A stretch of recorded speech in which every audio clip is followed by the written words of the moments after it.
Ladies and gentlemen, boys and girls, once again, welcome to the New York Mets MVP reception here at CitiField's Caesars Club. To begin our festivities, please welcome your MC for today's event, SNY's own and former Mets world champion, Ron Darling.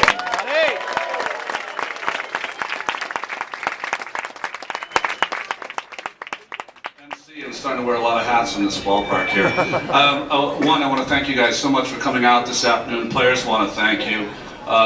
You know, there's a challenging year coming up. It's great to see you guys are the foundation of the fan base, and I'm glad you're here to see these great athletes. I'll tell you a little bit about these guys as a whole. A few of the guys went to the New York Child Learning Center today.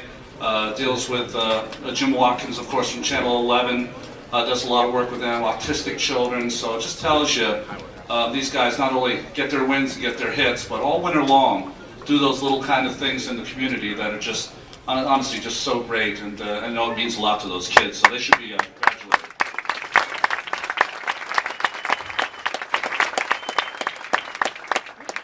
If you don't know who they are, of course, you got John Maine, Pedro, Feliciano, Daniel Murphy, Omir, Santos, and of course the Sheik, Hojo.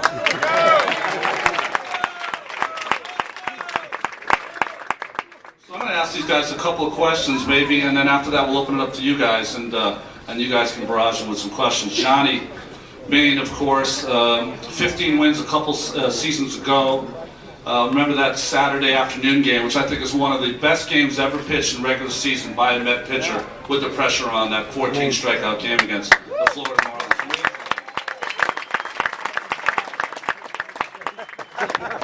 John in limited action last year, only 15 starts, won 7 games. That's third on the team. So looking forward. No, that's good. They're winning half their starts. But it's a good thing. 7 wins when you only had 15 starts. And I guess to ask you, John, and I know that the fans really care about this, how your workouts been going this winter, and how healthy do you feel? I just, you know, I've been asked, I guess, quite a lot because the last 2 seasons have not gone all that great for me. I guess I feel good. I think everything's in the past now, and I should have done all right last year, but I think last winter I tried to do a little too much, and kind of hurt me a little bit. I'm ready to roll, and I'm getting bored, and just about a month away, I'm ready to play. Fantastic. Well, Pedro Feliciano, who Gary Cohen calls Perpetual Pedro. I don't know, in other words, that kind of ends it out as most valuable because he's out there, it seems, every single day. Gets in more games pitched the last 4 seasons. You guys might not know this story. I don't know if it's true, Pedro. Pedro, coming out of spring training in 2006, was on the team. They had sent Darren Oliver home. Then they said, you know what, I think we need Darren Oliver. So they sent Pedro home, but then Pedro ended up on the team with an injury. Can you imagine if they did not have him the last 4 years? One of the best situational lefties in the National League, in baseball.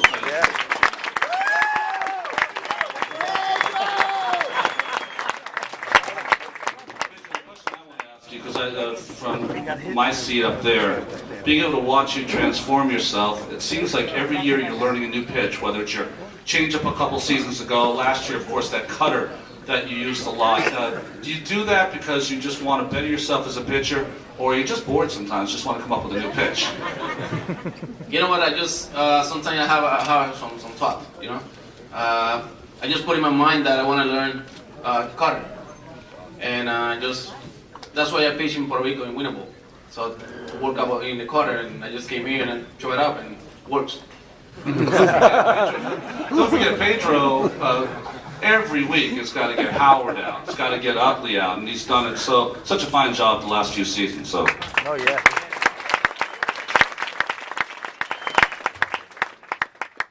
Daniel Murphy, of course, he just told me that Jacksonville is freezing. It's supposed to be nice down in Florida, but it's been freezing. Some of the stats you might not know about Daniel, of course, last year being his first full season, of course, starting left, ended up at first base. People tend to forget he did an unbelievable job.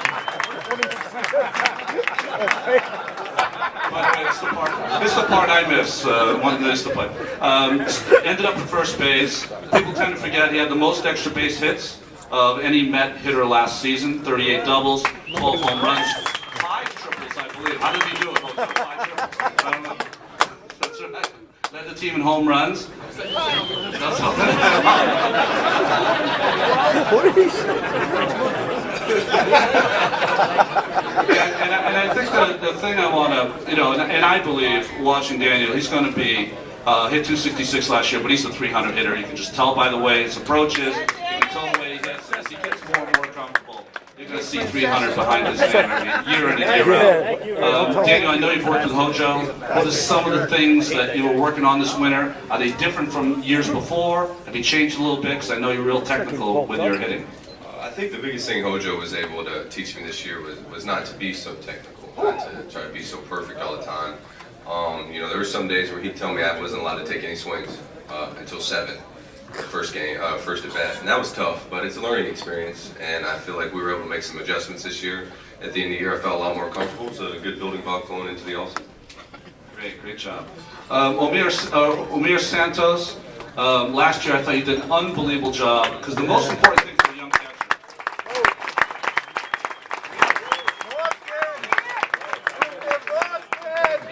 you have to handle the pitching staff, and I thought you did an unbelievable job calling a game, blocking the balls in the dirt, just a very, much more beyond your years. You did a great job, but I think for all of us Met fans, if we had to name the #1 highlight, it's at least in the top 3. There's that home run against Papelbon.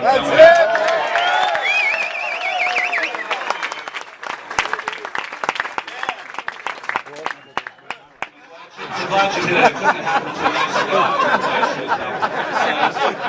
me. What did that feel like that day, getting that big hit off him? You see the expression in the paper.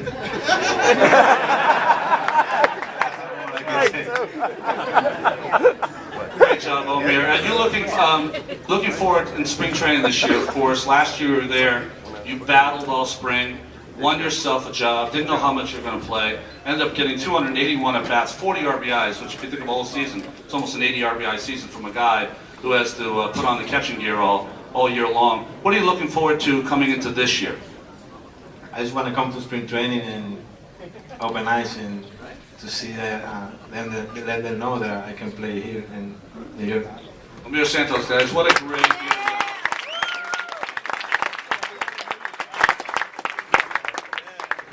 I got one of my teammates, one of my favorite teammates, to tell you the truth, Howard Johnson.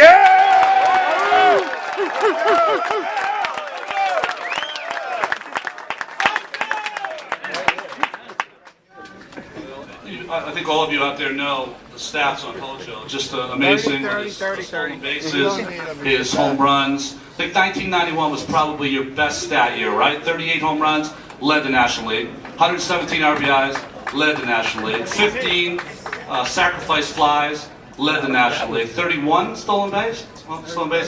Amazing season. I didn't get to see it all because they shipped me to Montreal about halfway through the season. But someone told me it was a great year. Howard, how much how much pressure do you feel being a former great player here, a very popular player, as you can tell, and the pressure you feel to make sure that these guys are hitting the way that the fans and they expect to hit? Well, I think the thing is that it's just like when I was a player, when you were a player, you had that certain pressure to perform. And these guys work so hard. I mean, I wish people would understand how many hours they do put in the cage, how many hours they spend just listening to the coaches, reading the scouting reports. And we have to perform. We have to be ready every night. And it's a good excitement to have. I think the players that we have, I think they feed off of it. I don't think anybody runs from it, especially a young kid like Murphy and Omir over here. You know, both these guys, you know, nobody really, we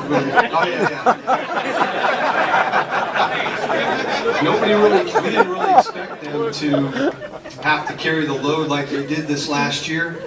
And you can see the way the season ended up for Daniel Murphy, the numbers that he's capable of.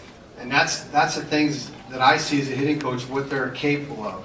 And then how we're going to get them there going into next year. And the same with Omir, the strides that he made out of spring training, and then just, you know, having some big hits for us down the stretch, and, you know, just really setting himself apart and earning himself a chance to be a catcher this year.